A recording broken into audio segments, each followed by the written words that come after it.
This is the border between Guinea and Mali. It's become a transit point for Africans with hopes of starting a new life in Europe. Some of them don't make it. According to the International Organization for Migration, more than 2,700 people died in the Mediterranean Sea this year. This man's brother was one of them.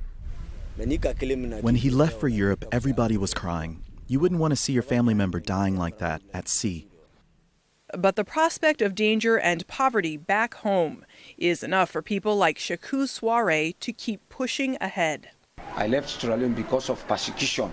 I've been persecuted politically. This is the second time he's trying to get to Europe.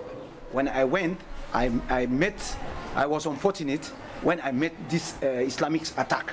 They take over the border area. So I decided to return back so that I wouldn't be fall in their ambush. Soare and others are traveling from Western African countries, including Sierra Leone and Liberia, moving northeast to the border between Guinea and Mali, trekking across the Sahara Desert and north to Libya, where they hope to safely cross the Mediterranean and land in Europe. Just as there are open borders among members of the European Union, there's a similar kind of bloc in West Africa.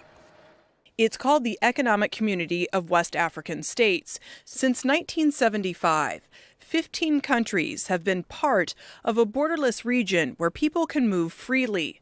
The goal is to increase economic cooperation. But it has also made it easier for people determined to build a life in Europe. When we receive people passing through, they have the national cards and their passports. They say where they want to go to Mali. How can we know whether they want to go to Mali or rather to Spain or its surroundings further on? Even so, border police check for proper documentation. Those who don't have it face deportation. Despite the open borders in this region, Amnesty International says people are also facing the same kind of racism and xenophobia refugees are complaining about in Europe. This woman says the risk isn't worth it. There's a lot of danger. Some die in the process. The children all die in the process. Women and children get lost. So I don't think it's fine.